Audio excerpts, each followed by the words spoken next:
Et alors pourquoi c'est lui qui est pris pour cible? Et pourquoi c'est lui qui est pris pour cible? Et pourquoi c'est lui qui est pris à partie? L'année dernière, c'était Raphaël Glucksmann, rappelez-vous. Pourquoi ce sont eux qui sont assimilés? On va se dire franchement les choses. Marafovic, votre député européenne qui était à votre place, dit c'était la France insoumise. Olivier Faure, est-ce qu'il y a un antisémitisme de gauche? Parce que je ne comprends pas qu'on puisse à chaque étape tout mélanger. Et alors pourquoi c'est lui qui est pris pour cible? Mais il n'est pas le seul à avoir été pris pour cible. Et pourquoi c'est lui qui est pris pour cible? Ce jeudi, pardon. Les deux fois. Ah ben, il a été pris pour cible pour ses prises d'opposition, parce que parfois il est assimilé à tort à la politique que mène le gouvernement de Benyamin Netanyahou, alors que Jérôme Guedj ne s'est jamais prononcé en faveur de Benyamin Netanyahou. Pourquoi c'est lui qui est pris à partie? Mais je crains qu'il ne soit assimilé, mais pas que lui. Malheureusement, je vois que Marafovic est assis sur les réseaux sociaux très souvent pris à partie parce que... L'année dernière, c'était Raphaël Glucksmann, rappelez-vous. Raphaël Glucksmann l'a été aussi, bien sûr, et qui sont à chaque fois assimilés à la politique de Benyamin Netanyahou. Et pourquoi ce sont eux qui sont assimilés, on va se dire franchement les choses? Ce qui confine à l'antisémitisme, parce que... Qui confine? Je peux pas dire que ça l'est. En fait, pour vous, c'est pas de l'antisémitisme? Mais je ne sais pas qui sont ces gens, je ne sais pas ce qu'ils pensent, je ne sais pas... Vous avez parlé, je cite, de la violence de fanatiques qui ne servent aucune cause et détruisent les combats collectifs. Oui, absolument. Qui sont ces fanatiques? C'est des Black Blocs ou c'est des militants de gauche? Ah ben pour moi, ce sont des Black Blocs, c'est ce qu'on m'a dit, je n'y étais pas, j'étais à Dunkerque au même moment. Et Marafovic, votre députée européenne qui était à votre place, dit c'était la France insoumise. Pour vous, non? Mais je n'en sais rien, je n'y étais pas. Ce que je dis, c'est que ceux qui ont chargé et ceux qui ont été violents vis-à-vis du cortège, enfin du stand du Parti Socialiste... Il n'y avait pas de Black Bloc à la manif contre l'islamophobie, par exemple? Mais je ne sais pas s'il y avait des Black Blocs à la manifestation. Je ne suis pas celui qui... je suis pas ministre de l'Intérieur, je peux pas vous dire tout ça. Ce que je vous dis, c'est que là, il y avait des Black Blocs qui se sont regroupés et qui ont chargé. Et donc, ce sont ces Black Blocs qui ont été les auteurs d'un assaut contre celles et ceux qui, militants, ont été, pour certains d'entre eux, victimes de coups, de blessures. J'ai téléphoné à une part d'entre eux. Certains sont devenus, en fait, ont maintenant des vrombissements dans l'oreille parce que ils ont reçu des pétards. D'autres ont reçu des coups. Rien de grave, fort heureusement.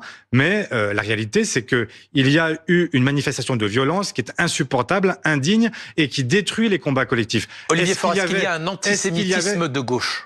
Bien sûr qu'il y a l'antisémitisme de gauche. L'antisémitisme, il traverse toutes les classes de la, qui est visible toutes les contre classes de la Jérôme population et qui est parfois visible contre Jérôme Guedj, contre Raphaël Glucksmann, contre Marafovic, contre toutes celles et ceux qui portent un patronyme qui les renvoie à l'idée de leur judéité. Mais bien sûr que cet antisémitisme, il existe partout.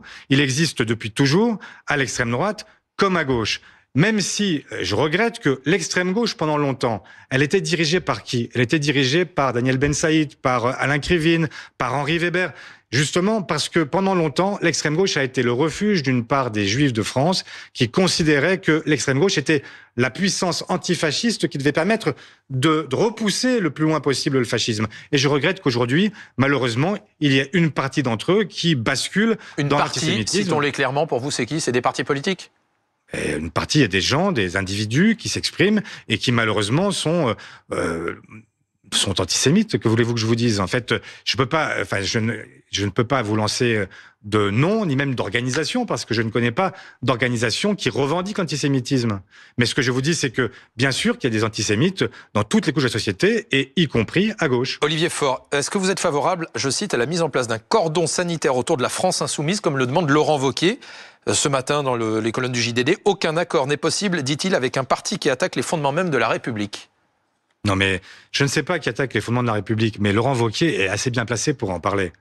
Enfin franchement, celui qui, parce qu'il est en congrès, se sent obligé à une surenchère permanente, celui qui, dans les valeurs actuelles, annonce tout simplement qu'on va mettre maintenant les OQTF à Saint-Pierre-et-Miquelon pour faire ouvrir un nouveau bagne. Enfin franchement, qui est contre la République ici? Moi ce que je vois, c'est qu'il y a des excès de la France insoumise.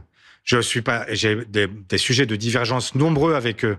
Mais enfin, je sais que c'est un parti qui, dans la tranchée, défend la République. Alors que je vois qu'en face, il y a des gens qui aujourd'hui sont prêts à tous aborder de tous les principes. Un cordon sanitaire autour de l'EFI, vous dites quoi? Mais je dis non, évidemment. Ce parti-là ne mérite pas un cordon sanitaire. Et je vois qu'aujourd'hui, Monsieur Wauquiez, comme ses amis de la droite dite républicaine, qu'est-ce qu'ils font? Ils reviennent sur tous les principes qui sont les principes qui vont de la République. Et je vois aussi que, pour le coup, Pour l'extrême droite, ils n'ont plus rien à dire parce que en réalité, ils leur font les yeux doux en permanence et reprennent chacun de leurs slogans, chacun de leurs thèmes, chacune de leurs propositions.